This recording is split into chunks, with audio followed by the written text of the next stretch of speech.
Neville Goddard, October 27, 1969. The Creator. You will find tonight to be a very practical and yet a very spiritual hour, for I am going to speak to you of the Creator. In Paul's letter to the Romans he said, "All the invisible things of God are clearly seen, being understood by the things that are made." Man is called upon to look at the made, in order to discover the invisible God. How? By questioning himself. Look around you and try to remember when there was nothing to support your belief in the present, but you had a thought and dreamed a dream that one day you would have what is now yours. If you can remember, you have found the Creator to be your own wonderful human imagination. Could that be God? Now, in the very next verse, Paul claims, although they knew God, they did not honor him as God. Having found the relationship between the things seen and the imaginal act, do you honor your imagination as God? Or do you turn to images resembling mortal man, birds, animals, or reptiles and believe that they are the cause because they seem to aid in bringing your unseen act into being? If you turn and think something on the outside is the cause of your good fortune or your misfortune, you are giving up the truth about God for a lie and worshiping the thing created instead of the Creator. Rather, you should relate your outer world to an imaginal activity within. If you do not accept the fact that God is the cause of everything in your outer world, then you do not honor your imagination as God. Read this wonderful revelation in the first chapter of Paul's letter to the Romans, verses 20 through 25. Stop for a moment and see if you cannot relate the world round about you to an imaginal act. Then honor your imagination as God. Do not continue to simply acknowledge that your thoughts create your reality, but accept those thoughts for what they are, and that is God in action. And do not give your creative power over to a mortal man, believing he was the cause of your good fortune or misfortune. Man is God's image, the created, and not your imagination, the Creator. The Bible begins on this note. In the beginning, God created the heavens and the earth. Here we see that God created the within, for we are told that heaven is within and God is in his heaven. And he created the earth, which is without. How did God bring the earth into existence if it is on the outside, and he is in heaven on the inside? By the act of movement. The Spirit of God moved upon the face of the waters. Here we find that motion is the cause, that without motion it is impossible to bring forth anything. And how does God move? Through the act of imagining. Now, motion can only be detected by a change relative to a fixed frame of reference. What would you do to move from where you are now and what you are now to where you want to be? Would your friend see a change in you? Would your outside world look different? Take time to sort out your desire, and when it is clearly defined, move in your imagination. How do you know you have moved? By mentally looking at your world and seeing its change. While sitting here in the Women's Club in Los Angeles, you can put yourself on Union Square in San Francisco, where you will see the St. Francis Hotel. Turn around and look at the other side of the square. Then walk down Market Street, and as you look in the shop windows, feel you are there by thinking of Los Angeles as 500 miles to the south. If you are seeing the familiar objects of San Francisco, and Los Angeles is 500 miles away, are you not there? Now, you can't be double-minded. Let not the man think he will receive anything from the Lord if he is double-minded. For he is nothing more than a wave of the sea that is driven and tossed by the wind. If my desire is to be in San Francisco, I must sleep this night as though I were already there. And as I am falling off to sleep, I must think of the place which I formerly knew to be my home, which is Los Angeles, as 500 miles to the south of me. That is a motion. And without motion, it is impossible to bring anything forward into this world. This is true of everything, for in the beginning God created the inner and the outer, then he moved and creation began. Everything is within you and can be brought into being by this simple technique. Desiring to visit my family in Barbados, I slept in New York City as though I were in Barbados and thought of New York City as 2,000 miles to the north. Then I received a letter from my brother justifying the trip and enclosing a draft to cover my personal expenses. I had not written my brother to ask him for this money, But while I was physically sleeping in New York City and imagining myself in Barbados, my brother had the impulse to write and give me reasons why I should come home. I hadn't been there in 12 years, and the family needed me to complete the link. He justified his letter, justified the draft, and justified the expenses he would incur, while I, without a nickel, simply imagined I was already in Barbados. I knew exactly what I had done, and I believe that all things are made by God, and without Him is not a thing made that is made. So I have found God to be my human imagination. Now, am I going to fall into the trap and not honor Him as God, but turn to an image resembling a human being and say He was the cause of my trip? Am I going to give credit to my brother who sent me the draft and notified the steamship company to issue me a ticket? Or am I going to remember the God that I discovered? This is what Paul is asking everyone who reads his letter. Having found God, are you going to honor Him as God? Or are you going to exchange the truth about God for a lie? Nothing has ever happened to you that you did not set in motion in your imagination. I tell you, you can be anything you want to be, but when you voice your request, your desire must be genuine. You must so want it that you are willing to remain faithful to your change in position.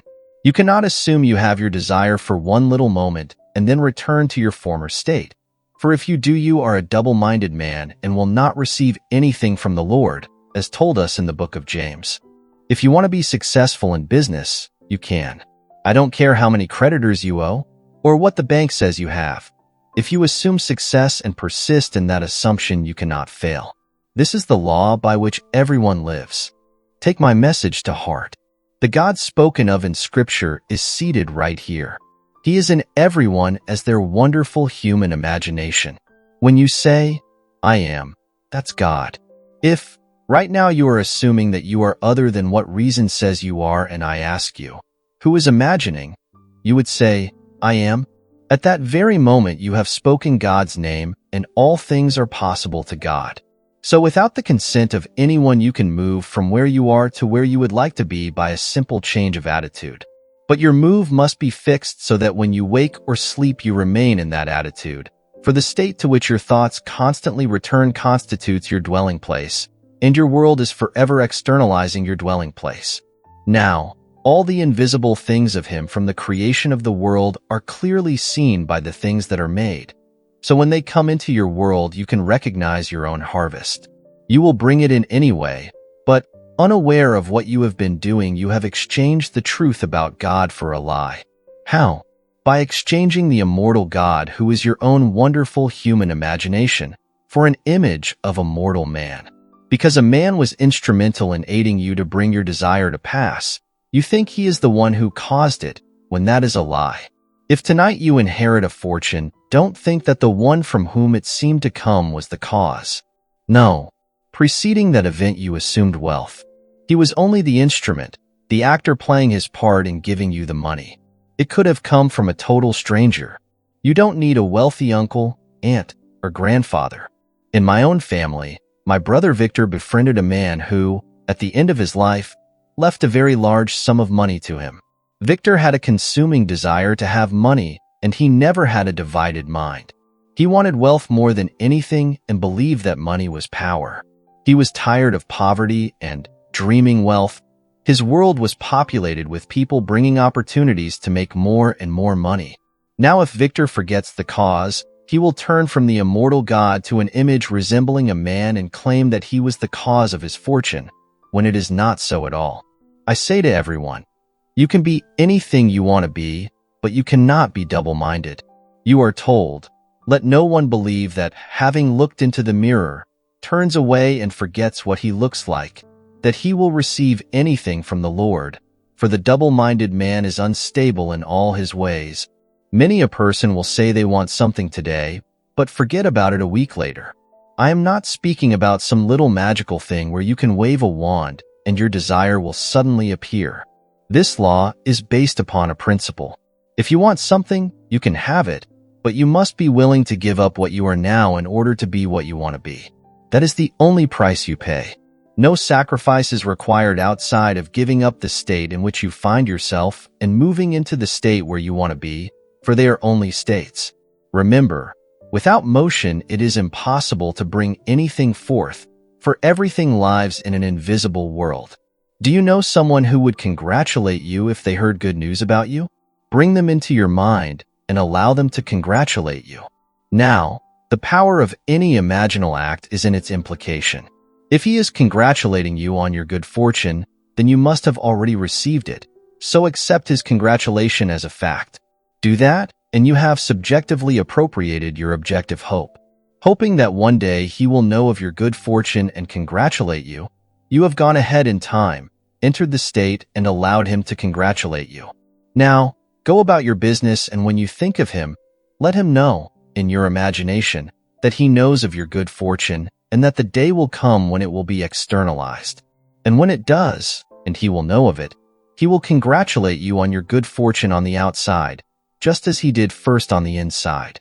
In the book of Romans, the 4th chapter, the 17th verse, Paul tells us, God calls things that are not seen as though they were seen, and the unseen becomes seen. How does he do it? By the act of movement. I move, and that which was invisible becomes visible. I see you now, but you have told me your desire. It is invisible, but by the act of movement, I can see your face radiantly happy because your desire has now taken on life and substance. I have moved, and in so doing I see you differently. Now, if I move from that I am into what I would like to be, you will still be my friend. So in my imagination I let you see me as you would have to see me if things were as I want them to be, and there I remain. I can't be double-minded and let you see me in my former state, but must persist in my new state until it becomes natural and outpictures itself in my world. This is true of everything you do. I don't care what it is. If you want to be known, you will be, regardless of the fact that you start your assumption with nothing to support your claim. Simply dare to assume that you are, for your assumptions, although denied by your senses, if persisted in, will become externalized facts in your life. A friend recently told me that he started his little restaurant in Oahu with only $180 in the bank and many debtors. This was just a few years ago. Tonight, the estimated value of his business is over $100,000, and he is contemplating expanding into San Francisco. I know this gentleman well. Born and raised an ardent Catholic, in his mind he is still a Christian, but he does not follow Catholicism anymore. When he heard my words, he believed them, applied them, and things worked. Then he forgot and remembered again and forgot again. Now he is remembering, and I hope this time that the memory is permanent. He started his business in a very small manner, maintaining his conviction that it was a success, and things happened to make it so. But they were not the cause. His success was caused by his imagination. When things were beginning to go slow, he would remember the law. He remembered that the negative things which were happening were caused by his thoughts, so he changed them, and now has this wonderful opportunity for expansion. I say, everything is possible to anyone who knows who he is. The average person does not know God, for if he did, he would honor his imagination as God. Those who know God have discovered that when they imagine a state, something happens, and it takes form in their world. You might have read in yesterday's paper about this young lady who had watched television, read the papers, and listened intently to the radio tell of the many murders which were taking place around her, and she became frightened. For 2 months, she slept with a knife under her pillow, resolving to use it if necessary. Then, one night, she heard a sound coming from the kitchen. She saw a shadow and felt a knife at her throat. A tall blond man, about 6 feet 2 inches with hair to his shoulders, and was about 190 pounds, said, "Take off your pajamas." As she got out of bed, all of the thoughts she had imagined came into her mind. She reached under her pillow, grabbed the knife, and began to stab him all over his back until he ran for his life. Everything she had imagined came to pass. She may not relate it, but not a thing happens by accident. This is a world of law. The most horrible events must be imagined first. This is also true for the most beautiful things, as everything is first imagined, be it good, bad, or indifferent. Paul tells you that God is found by seeing the phenomena. All of the invisible things of him are clearly seen from the beginning of time. How? By the things that are made. The lady made her seen. Could that be God? Yes. Did God not say, I kill, I make alive, I wound, I heal. I do all things, and none can deliver out of my hands. This is not a being on the outside speaking, but the imagination who is the Lord, and there is no other God. Don't you say, I am? That's He. So now that you have found God, honor Him as God. When what you have imagined happens, honor your imagination as God. At the present time, you may think of God as someone up in the sky, but not in your imagination. You know you are capable of unlovely acts, but cannot believe God could do such a thing. Yet I say God, your imagination, is capable of killing, making alive, wounding, and healing. Ask the lady who was stabbing the man, and she would answer, I am, that's his name. And who held the knife to her throat? Would not the man reply, I am? He had to imagine that too, for the drama took place with a knife, not a gun. The man had to imagine what the consequences would be if he was not successful, and so the drama, which took place in the world, was caused by God within man, and there is only one God. If you have a genuine desire, voice it, then move mentally. You can move on the outside many times and not change. You must move within and view the world from already being the person you want to be. If you do, you have moved from where you were to your desire's fulfillment. The motion is mental, all in your imagination. Now, if the desire is genuine, regardless of what the world will do, remain in that state and you will bring it into visibility. It is impossible, however, without motion, to bring anything from an invisible state into an outer, visible one. Everyone can do it because everyone has an imagination which is God, and without Him not a thing is created, and whatever is created is done by God, whether it be good, indifferent, or evil. Take me at my word. I have introduced you to the Creator of your life. Now that you know Him, don't be like the Romans Paul spoke of, who knew God yet did not honor Him as God, but exchanged the immortal God for an image resembling Him, and the true knowledge of God for a lie therein, serving the creature rather than the Creator, who is the imagination. If you will but control what you are imagining, not a thing is impossible to you. And you will discover that when you find God, your values change. You will no longer worship things, rather you will worship God, the Creator of the things. It is so thrilling to imagine something for a friend and watch it come into being, then to give thanks to the one who did it within you. When you thank God, you worship God and serve God. When your friend gives you the good news that he has what you had imagined for him, thank him for telling you. But your real thanks will go to God. For having found Him, you now honor Him, knowing He will never let you down. You don't have to burst a blood vessel when you imagine. Just let it be so. Knowing your request is genuine, imagine it as already accomplished, and then trust Him implicitly. This has nothing to do with any moral or ethical code, but your trust in God. Knowing that when you imagine, God is acting and God is faith, trust Him to bring it to pass, for He will, and in a way you could never devise. If you want something, don't ask yourself if you are qualified, but is your request genuine? Do not concern yourself as to how and when it will happen. Simply assume that you are there already and in a way that no one knows it will take place. Your business will grow, your family will grow, everything will be as you have imagined. You can stand perfectly still and so move that you can be seen at the point in space where you have imagined you are. I have done it. Wanting my sister in Barbados to see me, although I was physically 2,000 miles away, I moved in my imagination, and when she entered the room of her son, she saw me lying on the bed. She wrote me that very day and told me of her experience. So I know that all things are possible, for you and God are one. Take me at my word. It is impossible without motion to bring anything into being, and the motion is within you. Knowing exactly what you want, view the world from the premise that you have it. If the world remains the same, you haven't moved. Only when it can be seen after the change, can you know you have moved. Now, continue thinking from the new state, for motion can be detected only by a change of position relative to another object. A friend is a good frame of reference. Looking at his face, let him see you as he would if your desire were fulfilled. He would see you differently, would he not? If he is one who would congratulate you, Accept his congratulations. Extend your hand mentally and feel the reality of his hand. Listen and hear the reality of his words of congratulations. Then have faith in your unseen reality, for if you do, no power can stop it from coming into your world.